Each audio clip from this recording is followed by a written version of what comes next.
मुंबई माझ्या डोळ्या देखत तिचे जर का तुकडे हे हरामखोर व्यापारी तोडत असतील तर मी काही शेपूट घालून आत नाही बसणार.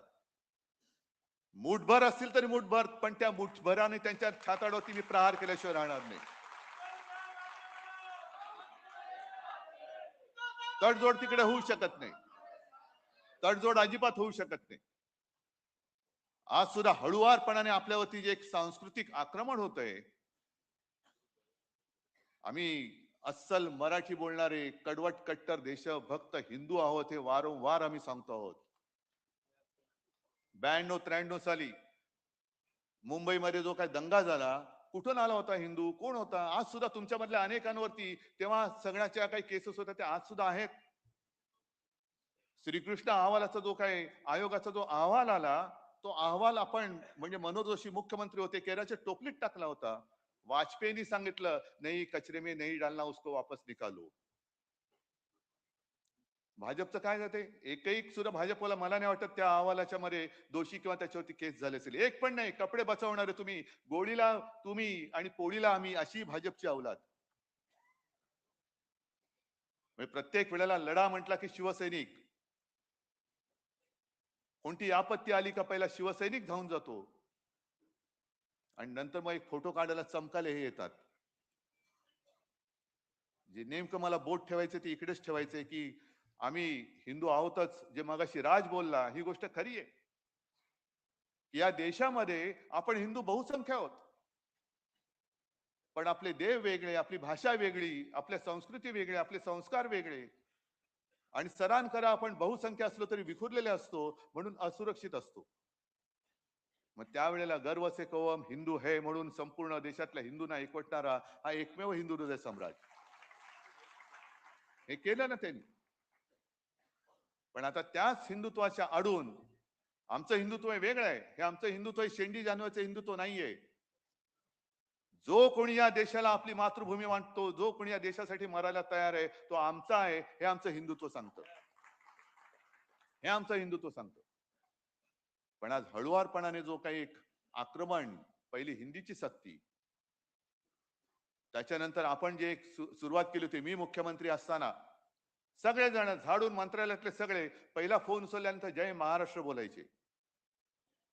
आज जय महाराष्ट्राला सुद्धा धोका निर्माण झालेला आहे. अनेक भगवे आता फडकायला लागलेले आहेत. नेमका कोणता भगवा? सगळेच भगवे, वेगवेगळे भगवे फडकतायत, वेगवेगळे उद्घोष सुरू झाले. आपल्या लोकसभेच्या गाण्यामधला जय भवानी जय शिवाजी हा शब्द काढायला सांगत होते का? आम्ही महाराष्ट्रामध्ये सगळ्यात उच्च स्वराने म्हणू तो जय भवानी जय शिवाजी आणि जय महाराष्ट्र हे आजपासून परत सुरू करा. अभिमानाने बोला जय महाराष्ट्र. आणि आवाज असा घुमला पाहिजे की समोरचा जो आपल्यावरती त्याचं संस्कृती लादणारा असेल, जागेवरतीच त्याचं जे काय व्हायचं ते झालं पाहिजे. जय महाराष्ट्र हे आजपासून जोरात सुरू करा. एकमेकाला भेटल्यानंतर अरे आम्ही सुद्धा जय जय रघुवीर समर्थ बोलणारे समर्थ रामदास सुद्धा आमचेच होते ना, मनाचे श्लोक त्यांनी शिकवले आम्हाला. महाराष्ट्रामध्ये जेवढे हिंदुत्व जपणारे साधू संत झाले तेवढे इतर प्रांतात झाले असतील तर आनंद आहे. पण आम्हाला जेवढी संस्कृती आणि एक सांस्कृतिक इतिहास आहे, संस्कार आहेत, त्याच्यामुळे आम्हाला कोणी काही संस्कार शिकवण्याची काही गरज नाही, हिंदुत्व शिकवण्याची तर काही कोणी अजिबात गरज नाहीये. लढायचं कसं तर आम्हाला शिकवूच नका, कारण आमच्या रक्तामध्ये लढाच आहे. सदांकदा आम्ही लढतच राहिलेलो आहोत. शिवसेनेचा जन्म हा सत्तेसाठी नाही झालेला, तर मराठी माणसाच्या भूमिपुत्रांसाठी न्याय हक्कासाठी लढणारी शिवसेना म्हणून आपला जन्म झालेला आहे. सत्ता येते आणि सत्ता जाते, पण एकदा जर का नाव गेलं तर मग परत कधी मिळणार नाही. आम्ही त्या नावाला जपणारी माणसं आहोत. शिवसेना या वलयाला मी कोण आहे, काय असं माझं आहे. मला माहिती आहे की मी कधी कधी सांगतो की शिवसेना प्रमुखांपेक्षाही काकणभर जास्त प्रेम तुम्ही माझ्यावरती करता, आदित्यवर करता का? कारण मी शिवसेना प्रमुखांचा मुलगा आहे, याला जपला पाहिजे. हा शिवसेना प्रमुखांचा नातू आहे, याला जपला पाहिजे, म्हणून तुम्ही अधिक आमची काळजी घेता. नाही तर आमचं कर्तृत्व काय? पण त्या कर्तृत्व नसलं तरी सुद्धा मगाशी मी जे काय बोललो त्या जबाबदारीची मला पूर्ण जाणीव आहे. वादळात खेळत मी मोठा झालेलो आहे, पण वादळाची जबाबदारी, तुमच्या सगळ्यांची जबाबदारी माझ्या खांद्यावर घेऊन मी पुढे जातोय. ठीक आहे, एका निवडणुकीमध्ये आपल्या मनासारखं नसेल झालं, पण तरी सुद्धा आज एक थोडक्यामध्ये निसटता पराभव आपला झालाय. आज आपली एक चांगली ताकद महापालिकेमध्ये गेलेली आहे. इतर ठिकाणी सुद्धा निवडणुका होत आहेत. एक एक निवडणुका, आता निवडणुका जिंकण्याचं तंत्र त्यांनी एक विचित्र पद्धतीने अवलंबलेलं आहे. या वेळेला आपल्या मुंबईमध्ये ईव्हीएमच्या बरोबर ते व्हीव्हीपॅटचं मशीनच काढून टाकलं. म्हणजे आपण नेमकं मतदान कोणाला करतो आहोत हेच आपल्याला कळत नाही आता. आजही तक्रार येत आहेत की आम्ही बटन दाबलं तिकडे दिवा नाही पेटला. बरी मशीन सुद्धा वापरली, म्हणजे हा सगळं मी काय खापर नाही फोडत कोणावर. पण याला लोकशाही म्हणायची का? याला लोकशाही मानायचं का? ज्या पद्धतीने मतदार याद्यांचा घोळ केला गेला, ज्या पद्धतीने मतदान केंद्रावरती काही ठिकाणी घोळ झाले, आणि आपण वेळेवरती दुबार मतदार शोधून काढले नसते, तर मग मुंबईचा निकाल आणखीन वाईट लागला असता. हे तुम्ही जागरूक राहिलात म्हणून, आणि म्हणून निदान इथपर्यंत तरी त्यांना रोखू शकलो. नाहीतर हे धरून चालले होते की आता शिवसेना संपली आणि आपल्याला चरायला कुरण मोकळं झालं. अरे येतो कसा बघतो ना, कुरण चरायला ये, नाही तुझ्या पेकाटामध्ये नाही दांडकं टाकलं तर बघ. परत नव्याने सुरुवात करायची आपल्याला. पुन्हा नव्याने सुरुवात करू. अरे ठीक आहे हो, मगाशी त्या वृक्षाचं जसं उदाहरण दिलं, तसंच आणखीन एक उदाहरण आहे. झाडं बघितल्यानंतर हा निसर्गाचा नियम आहे की पानगळ होतेच, पण नवीन पालवी फुटते. आज पुन्हा नवीन पालवी माझ्या शिवसेनेवर फुटलेली आहे. आणि काही वेळेला पानगळ होणे गरजेचं असतं. अनेकदा मी म्हटलेले की सडलेली पानं ही झडलीच पाहिजेत. सडलेली पानं जोपर्यंत झडत नाहीत तोपर्यंत नवीन कोंब फुटत नाहीत. जाऊ दे, जी सडली होती ती सडली, आणि ती सडलेली पानं जर कोणी त्यांच्या झाडाला लावून त्यांना जर का ती वाढ वाटत असेल तर वाटू दे त्यांना, पण ती पानं सडलेत आणि ती झडलेत, ती टिकणार नाहीत तुमच्याकडे, कारण त्याच्यामध्ये जीव नाहीये. तुम्ही आज तुमचं काहीतरी चिकटवून त्याला फेविकॉल सारखं चिकटवलं असाल, पण त्या पानामध्ये जीव राहिलेला नाही. विकलेली गेलेली पानं आहेत, ती तुम्हाला झाडाला तरारी देऊ शकणार नाहीयेत. आणि जो शिवसैनिक आहेत ना सगळीकडे, म्हणजे मला काही वेळेला आश्चर्य वाटतं की काय बाळासाहेबांनी काय तयार केलं नेमकं. आज सुद्धा प्रत्येक वॉर्डात एकापेक्षा एक सरस उमेदवार माझ्या समोर बसले होते. महिला होते, पुरुष होते, सगळे होते. काही जणांना मी म्हणजे नियमाप्रमाणे मुंबईमध्ये एका वेळेला ठिकाणी एकच उमेदवारी देऊ शकतो. 2 असले तर एक नाराज होतो, 4 असले तर 3 नाराज होतात, काही काही ठिकाणी तर 5 पेक्षा जास्त उमेदवार होते. आणि मग इकडे एक कस लागतो, तो माझ्या नेतृत्वाचाही लागतो, पण तुमच्या सगळ्यांच्या निष्ठेचा सुद्धा लागतो. निष्ठा म्हणजे काय? काही जण नाराज झाले, एखाद दिवस नाराजी त्यांनी व्यक्त केली, पण दुसऱ्या दिवसापासून ते पुन्हा कामाला लागले, याला म्हणतात निष्ठा. काही जण नाराज झाले, त्यांनी बंडखोरी केली. काही जणांना सगळं काही दिलं तरी नाराज. नाही, मी कोणाचं नाव नाही घेत, पण हे सगळीकडे आहे. हे सगळीकडे आहे. आणि मग काही वेळेला एक नाही म्हटलं तरी, जसं जसं तुम्हाला तुमची नाराजी असते, माझी काय रे, मला नाराजी व्यक्त करण्याचा अधिकार नाही? पक्ष प्रमुख आहे ना मी तुमचा. मग तुम्ही जर का कोणी नाराज होऊ शकत असाल तर मला नाराज होण्याचा अधिकार आहे की नाहीये? पण मी नाराज नाही होऊ शकत, कारण ज्या दिवशी मी आवडतं नावडतं करेन त्या दिवशी मी या खुर्चीवरती बसायला नालायक असेल. मला सगळे शिवसैनिक सारखे आहेत. मला सगळे शिवसैनिक सारखे आहेत. मी नाराज होऊ शकत नाही तुमच्यावरती, कारण जे शिवसेना प्रमुखांचं वाक्य आहे की जोपर्यंत तुम्ही शिवसैनिक आहात तोपर्यंत मी शिवसेना प्रमुख आहे, तीच परंपरा घेऊन मी पुढे चाललोय. जोपर्यंत तुम्ही शिवसैनिक आहात तोपर्यंत मी तुमचा पक्ष प्रमुख आहे. आज तुम्ही हा हॉल भरलाय, समजा कोणीच नसतं, मी एकट्याहून काय भाषण करणार? पण तुम्ही सगळे, तुम्हाला अनेकांना काही मी दिलेलंच नाहीये, तरी सुद्धा तुम्ही जागेवरती ठाम आहात. वाईट वाटतं, जरूर वाटतं. अनेकांना असं वाटतं की अरे याला काय भावना आहेत की नाही. वाईट जरूर वाटतं. जेव्हा माणसं विकली जातात, त्यावेळेला वाईट जरूर वाटतं, अरे यांना कळते का आपण काय करतोय, कोणासाठी, आम्ही तरी कोणासाठी काय लढतो आहोत. ही लढाई तुमची आहे.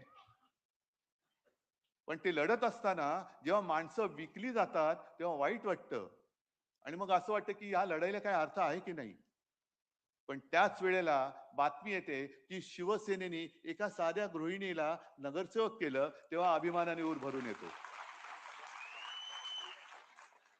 अभिमानाने ऊर भरून येतो. अरे नाही, आहे आहे, जिवंत आहे तो बाळासाहेबांचा शिवसैनिक आज सुद्धा जिवंत आहे. हे त्या विजयावरनं, म्हणजे 100 पराभव झाले तरी तो एक विजय जो असतो ना, तो खूप मोठा सुख देऊन जातो. तो खूप मोठं सुख देऊन जातो. आणि असं आपलं हे कुटुंब आहे. शिवसेना हा केवळ राजकीय पक्ष नाहीये. आणि भाजपला जर का असं वाटत असेल की शिवसेना ते संपवतील, शिवसेना तुम्ही संपू शकत नाही, कारण शिवसेना हा पक्ष नाही, शिवसेना हा विचार आहे. शिवसेना हा भूमिपुत्रांचा अंगार आहे. आणि शिवसेना म्हणजे अन्यायग्रस्तांच्या हृदयामध्ये पेटलेली मशाल आहे, ती तुम्ही विझवू शकत नाही, अजिबात विझवू शकणार नाही. आज तुम्ही सगळेजण आलात. आज देसाई साहेबांनी जो कार्यक्रम जाहीर केला तो फार मोठा आहे. आजपर्यंत जे जे कोणी विचारतात त्या प्रश्नाला मी काही उत्तर द्यायला बांधील नाहीये. पण शिवसेनेने मराठी माणसासाठी काय केलं हे पहिलं प्रश्न विचारणाऱ्याने स्वतःला विचारावं आणि मग आम्हाला विचारावं, तू काय केलंस आणि आम्ही काय करतोय. मुळामध्ये शिवसेना नसती तर यांना महापालिका मंत्रालय दिसलंच नसतं. हे पहिलं शिवसेनेचं कर्तृत्व आहे. पण मला त्यांच्यात जायचं नाहीये. नवीन नवीन जी काही क्षेत्र येत आहेत त्या क्षेत्रामध्ये आपल्या तरुण तरुणींना कसं रोजीरोटी उपलब्ध करून देता येईल, हे शिवसेनेचं काम आहे.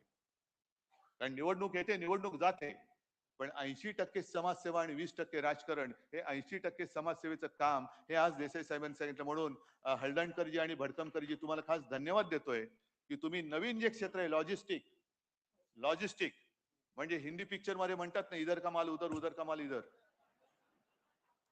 तसं नाहीये ते. पण ते जे काय सगळं रजिस्ट्रेशन असतं, काय असतं, हे फार मोठं क्षेत्र आहे. आणि त्याच्यामध्ये हजारो हजारो रोजगार उपलब्ध आहेत. पण कोण बघते तिकडे, आपलं लक्षच नाही, कारण आम्हाला निवडणुका लढायच्या आहेत. याला फोड, त्याला फोड, त्याला फोड. मराठी माणूस जगलाय काय, मेला काय, मेला तर दुसरा आहे, दुसरा आहे तर तिसरा आहे, आम्हाला निवडणूक जिंकायची आहे. पण शिवसेनेचा जन्म हा हा घरातली चूल पेटवण्यासाठी झालेला आहे. शिवसेनेचा जन्म हा घर पेटवण्यासाठी झालेला नाही, तर घरातली चूल पेटवण्यासाठी झालाय. म्हणून शिवसेना हे पाऊल टाकते. आणि तो कार्यक्रम विस्ताराने सामनामध्ये येईलच. नोंदणी कुठे करायची, काय कुठे करायची, वर्ग कसे सुरू होतील, या सगळ्या गोष्टी त्याच्यामध्ये येतील. पण आज शिवसेना प्रमुखांचे जन्मशताब्दी वर्ष सुरू होताना मला तर खात्री आहे की ते आपल्याकडे वर्ण बघतायत, किंवा कदाचित आपल्यात असतीलही, आपल्यात असतील. आणि ते आपली परीक्षा घेत आहेत. अरे माझं आयुष्य मी तुमच्यासाठी वाहून टाकलं, काय केलं माझ्या आयुष्याचं हे सांगा. आणि तेव्हा आपल्याला ताठमानेने उत्तर देता आलं पाहिजे की बाळासाहेब, मी कधी तुम्ही जी निष्ठा मला शिकवली त्या निष्ठेचा मी बाजार नाही मांडला, कधी निष्ठेचा बाजार नाही मांडला.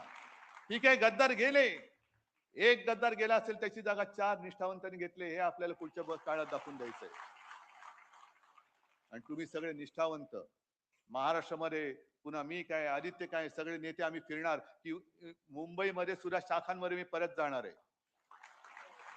जिथे जिंकलो तर तिथे जाणारच, पण जिथे पराभव झाला त्या शाखेत सुद्धा मी परत जाणार आहे. आणि ज्यांना ज्यांना जाग आलेली आहे ते सगळे शिवसेनेच्या सोबत, शिवसेनेच्या भगव्या सोबत आलेले आहे. मी पुन्हा सगळ्यांना एक आवाहन करतोय, आजपासून परत एकदा जय महाराष्ट्राचा उद्घोष फार जोरामध्ये समोरच्या काळजात धडकी भरवेल अशा मोठ्या घोषित करा. जय भवानी जय शिवाजीचा उद्घोष समोरच्या उरात धडकी भरवेल असा पुन्हा सुरू करा. हर हर महादेवचा उद्घोष समोरच्या विरोधकांच्या उरात धडकी भरवेल असा पुन्हा सुरू करा. हे हा आपला महाराष्ट्र धर्म आहे. आम्ही हिंदुत्व जपणारे अस्सल मराठी आहोत. आणि जर तेव्हा छत्रपती शिवाजी महाराज जन्माला आले नसते तर आजचे हे वळवळणारे नव हिंदुत्ववादी वळवळाला शिल्लक राहिले नसते. म्हणून त्या शिवराय आमचं दैवत आहे. त्या शिवरायाची शपथ घेऊन आपल्याला महाराष्ट्र धर्म आणि आपला देश हा वाचवायचा आहे आणि ते वाचवण्याचं पवित्र काम आपण केल्याशिवाय राहणार नाही. ही शपथ या जन्मशताब्दीच्या वर्षाने घेऊया आणि पुढची वाटचाल चालूया. जय हिंद, जय महाराष्ट्र. अरे आवाज कुणाचा? सर्वांना विनंती आहे, जरा सर्वांनी आहे तिथेच उभं राहावं.